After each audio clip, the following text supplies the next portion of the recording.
As-tu tendance à prendre tout au premier degré ou connais-tu quelqu'un dans ton entourage, dans ce cas-là, qui se froisse ou se vexe par de simples propos ou attitudes de l'autre? Connais-tu quelqu'un qui part au quart de tour, qui rumine toute la journée ce qui l'a blessé? Parfois, ces réactions impulsives, exacerbées, te surprennent, te déstabilisent. Et c'est pas facile à vivre, n'est-ce pas, avec quelqu'un qui a une hyper susceptibilité à fleur de peau. On a l'impression de marcher sur des œufs. Et qu'est-ce qui se cache derrière cette hyper susceptibilité? Eh bien, c'est ce que nous allons voir dans cette vidéo et des clés pour mieux la gérer. Mais avant, je t'invite à t'abonner et à liker, ça m'aide beaucoup. Mets-moi aussi en commentaire si tu connais quelqu'un dans ce cas-là ou dans ton entourage qui a lui ces caractéristiques de l'hypersusceptibilité et comment toi tu le vis, comment l'entourage y fait face. Merci pour ton témoignage. La personne qui prend des choses trop à cœur, se vexe rapidement, ne digère pas les remarques et réagit au quart de tour. Derrière cette hyper-susceptibilité se cache souvent un manque profond de confiance en soi et d'estime de soi. Du coup, elle attache beaucoup trop d'importance aux opinions des autres. Elle va chercher un autre sens aux propos les plus anodins. Souvent, elle va interpréter et déformer ce qu'on lui dit en ramenant tout à elle. Aussi, elle considère les remarques, pourtant sans importance, comme des attaques personnelles. Nous avons tous des moments où nous sommes plus ou moins sensibles, susceptibles. Il suffit qu'à un moment donné, nous sommes fatigués, stressés, surmenés, ou que nous traversons une situation délicate, comme par exemple une maladie, etc. Et nous voilà plus sensibles, plus susceptibles. Mais chez l'hyper susceptible, c'est récurrent. Il est toujours sur la défensive, il interprète les faits à son encontre et il a des réactions à fleur de peau, voire des réactions agressives, et ça rend les rapports aux autres conflictuels. Et en réalité, il n'a pas un fond méchant, mais un besoin narcissique d'être aimé et reconnu, et surtout d'estime de la part des autres. Et ce besoin inassouvi de reconnaissance et d'estime de la part des autres le met alors dans une surveillance extrême des attentions et des réactions de l'autre à son égard. Il en résulte une sensibilité aiguë qui le pousse à une susceptibilité exacerbée, dont il ne sait gérer les réactions émotionnelles qui en découlent. Ces réactions sont alors excessives. Ces réactions sont aussi disproportionnées par rapport aux événements.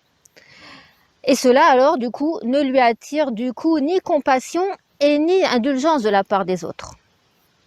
Et comme il a une tendance à distordre la réalité, les faits, et prendre tout comme une affaire personnelle, il se sent vite attaqué, agressé, rejeté. Comme il pense et qu'il est convaincu que c'est intentionnel de la part de l'autre, qu'on lui en veut, qu'on le rejette, alors il se donne le droit de contre-attaquer pour se défendre, alors que l'autre n'avait pas l'intention de le blesser. Il va alors marquer son mécontentement par des excès de colère, des bouderies, des mots cassants, ou se retrancher dans le silence. Contre-attaquer en rejetant sa responsabilité sur l'autre. Il va justifier son attitude exagérée en rejetant sa culpabilité sur l'autre. Et l'on peut se trouver toutes les bonnes raisons pour justifier notre comportement. L'hyper-susceptible doute de lui et de ses capacités, d'où ses réactions exacerbées. Il veut se sentir et rester irréprochable aux yeux des autres. Alors, dès qu'il croit qu'on a porté atteinte à son amour-propre, il attaque à son tour. Il attaque sans chercher à comprendre.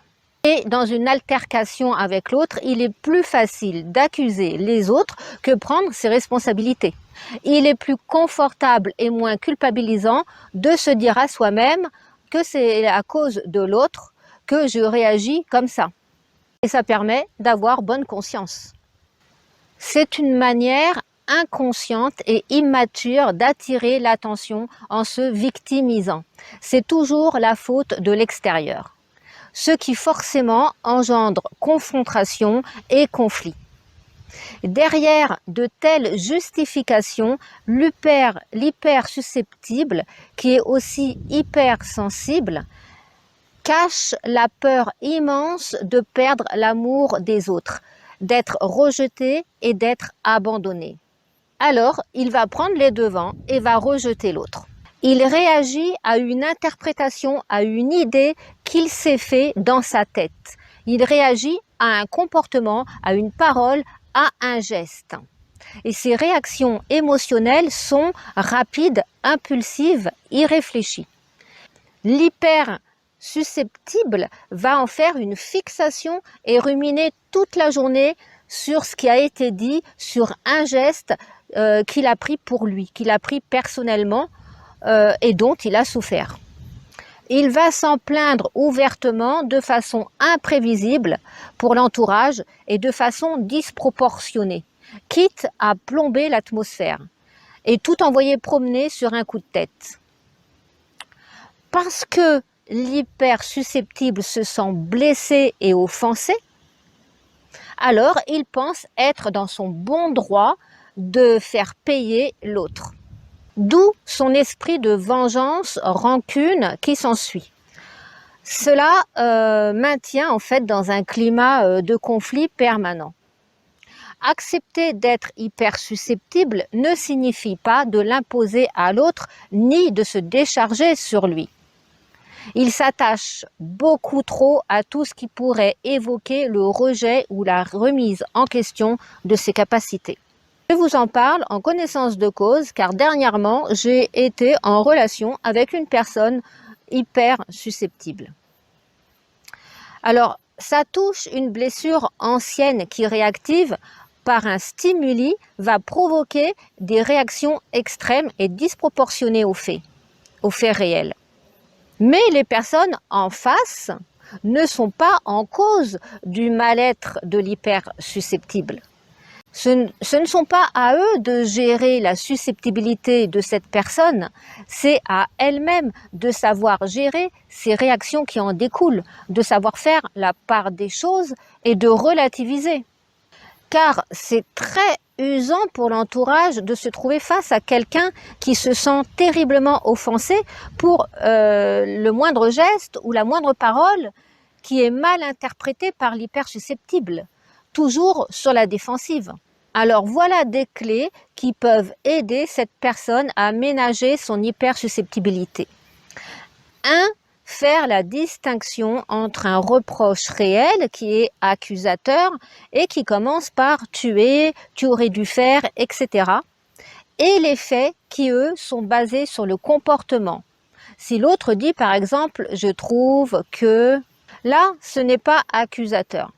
La personne qui s'exprime face à quelqu'un d'hypersusceptible peut aussi adoucir ses propos et ses remarques en utilisant par exemple « je pense que »,« il est préférable que »,« je trouve que », etc.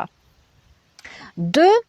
L'hypersusceptible, au lieu de s'emporter car il a interprété les faits,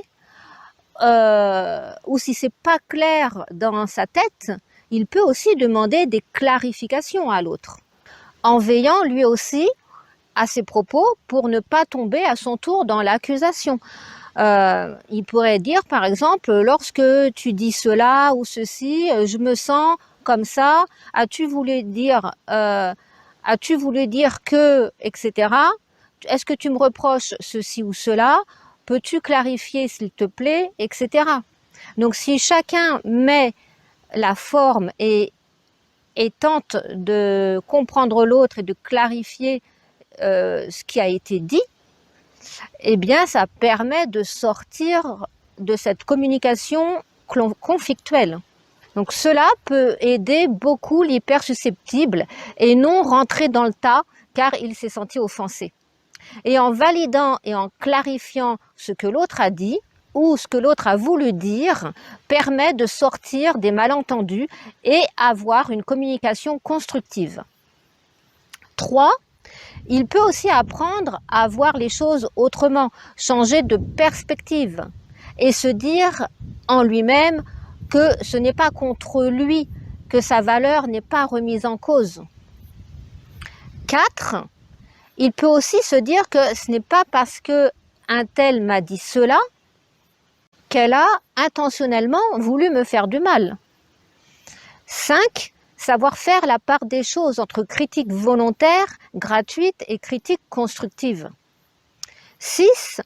Être moins catégorique, être moins extrême et arrêter les projections, les interprétations.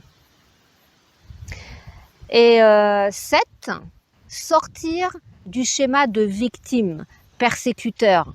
Donc, c'est de ma faute, j'ai mal fait, je suis le petit caméléro, c'est toujours à moi que ça arrive, j'ai des réactions agressives, impulsives.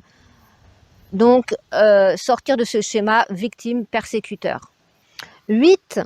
Reprendre sa part de responsabilité. Savoir respirer, prendre du recul avant de réagir impulsivement. 9.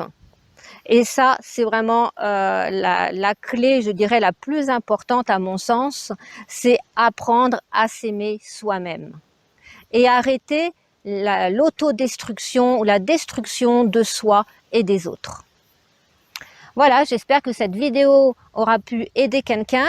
Partage-la si tu penses que ça peut être utile.